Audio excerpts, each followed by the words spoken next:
So first of all, as we talk about, let's define what a speed management strategy is. It's a high-level document to align safe speeds with the with urban road network. It has to be also aligned with ideally with any existing um, national or related local plans. And in the absence of one of these strategies, one can also um, establish these uh, strategically designed speed limits um, alone or as needed in urgent cases. So here we will look at this part of the guide for safe speeds. We have also one that is in Spanish, but I'll describe this briefly to you. What we are focusing on today is basically the part on the left, which describes the entire process for developing a speed management strategy. However, what this illustrates is that the central component of the strategy is selecting the safe speed limit. So the square in the center, the red square in the center. There are specific methods that we recommend in the guide on how to do this, and we following the Streets for Life framework, Roads for Life framework, and we will dive into this later in this webinar. Again, this can be done on itself, but ideally it should be part of a strategy. And then following this process of selecting the safe speed limits for an area, then comes the part on the right, which is the implementation period. And then there are several ways to follow up and support the implementation period. So now let's dive deeply into the strategy components. So this is what was shown in the square in the left with the different components. We're going to start with the first one, which is evaluating the current state of speed limits and identifying the issues.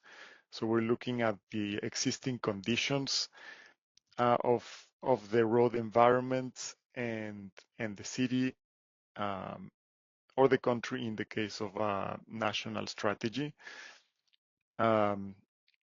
It also entails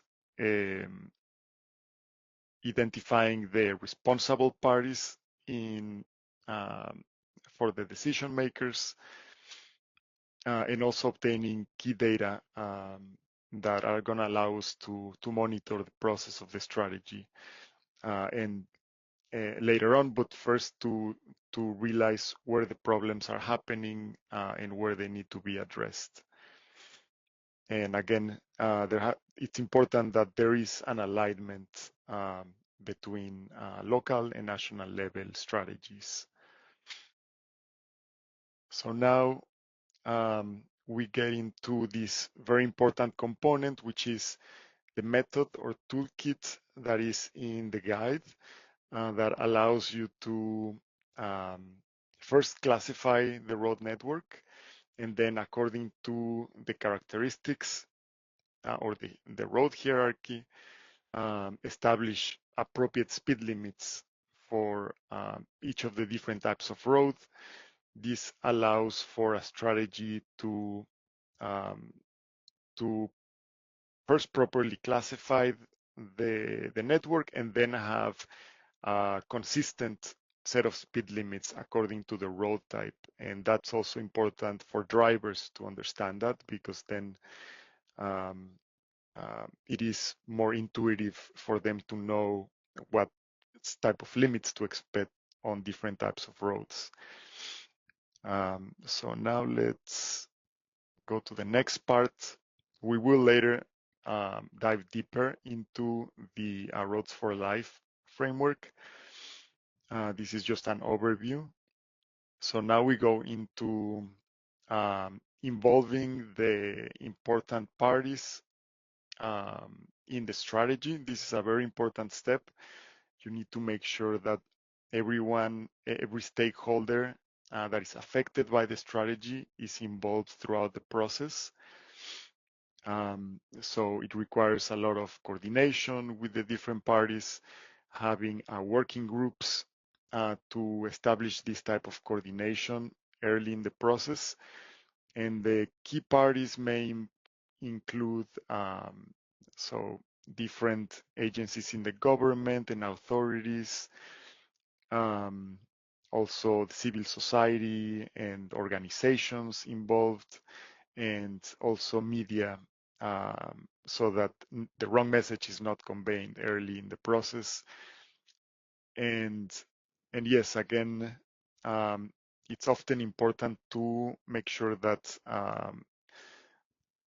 that the appropriate government party is involved, because sometimes in cities you have different jurisdictions in charge of different roads. Especially often you have a national agency in charge of the some arterials and highways that go through a city. So it's important to also involve national level stakeholders when necessary.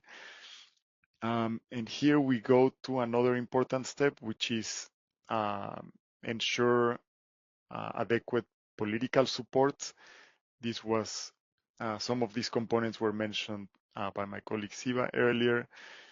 Um, it is important that not the wrong message is conveyed.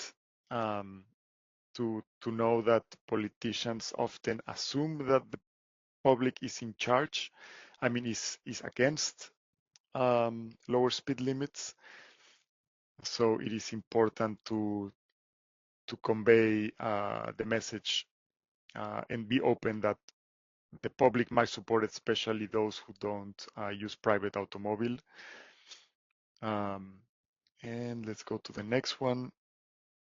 So this is just a little case study that was briefly mentioned in the previous presentation, but this dives a little deeper into the process because a very important component of this case was the fact that when in France, in rural roads, one way, but I mean two-way, but one lane rural roads, when this speed limit was lowered by 10 kilometers per hour, there was first a pilot phase where only a few critical roads had this um, uh, reduced during this pilot period.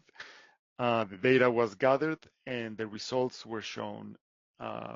So because of this type of transparency and process, before full implementation into all of the roads meeting this criteria, the public completely changed its perception about this change. At first, most were against, most drivers were against lowering the speed limit on this type of rural roads, but then a very large percentage changed their perception to accept this change, because as you can see before, there was a very positive result with many lives saved, sharp reduction in road deaths, and the time traveled, which was something that worried people, only was only affected by 1 second per kilometer. So here we go into developing and promoting the strategy, also a very important step. So here we have the different phases of the objectives, like utilizing provisions for following the process. Here we mentioned a case of the speed management program in Bogota, where at first, the data was used to identify the critical locations, and then in arterial roads, and then at first there was a period where only the most critical corridors had the speed reduced from 60 to 50 kilometers per hour. But then once the results showed positive outcome in reduction of deaths and injuries, this speed limit was established in the entire network. So let's see, go to the next one. I'm gonna dash through this a little faster since we're a little short on time. And then the monitoring and evaluation is also very critical. Once you have those key performance indicators, you can monitor the progress periodically. And here are some examples of different key performance indicators that can be used to monitor the progress of the strategy. And now we're briefly going to touch into a very important component of the strategy, which is an action plan. So every speed management strategy should have an action plan, which is basically the blueprint that will help not just implement, but also monitor and coordinate um, the, the implementation of the strategy. So here we have the different components of the action plan. So identifying the actions, selecting the intervention, the prioritization, so knowing the timeline and the time frame of when it will be implemented as opposed to other actions. And then the pilot projects, which is also an important phase, things to be piloted to show results and gain political support, and then monitoring and evaluation processes. So here we're going to look at key questions for developing an action plan and a strategy. So which are the party involved? Um, which are the parties that are involved? Um, what are the jurisdictions involved, and so on. Here we also have important considerations at the design and engineering level. So who makes these decisions, especially on codes and manuals. Sometimes these manuals are outdated and they're based on highway manuals from decades ago. We've seen that many times, and it's important that they are updated. Among other important questions to consider. Then we have the policing and enforcement considerations. Are you setting the right, for example, the right amount of fee? Is it too low or is it adequate? And also components of education and communication. How on board and educated are not just the public, but also the authorities involved in the process. And here I'm just going to show very quickly, lastly, a few important examples. These are all publicly available, so I encourage you to check them out. A lot of you are probably familiar or were involved in developing the national mobility and road safety strategy in Mexico, which was made to implement the national law, the National Road Safety and Mobility Law. And that already has produced some outcomes, including this outcome, which was the updating of an urban design norm, setting specific speed limit guidelines appropriate to, and in alignment with best practices. And this previously had been an outdated guide based on rural roads. It was very recently updated, and this can also be found online. And the next case is this action plan specific to road safety based on a broader mobility plan from Vitoria-Gasteiz. Also a great example on how an action plan can be very well organized. And if you consult this document, you can see how every action shows specifically which party should be involved, and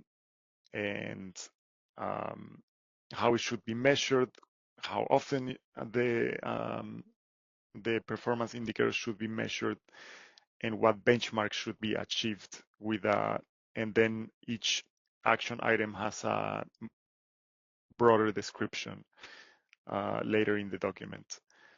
And that's about it for me. And thank you very much again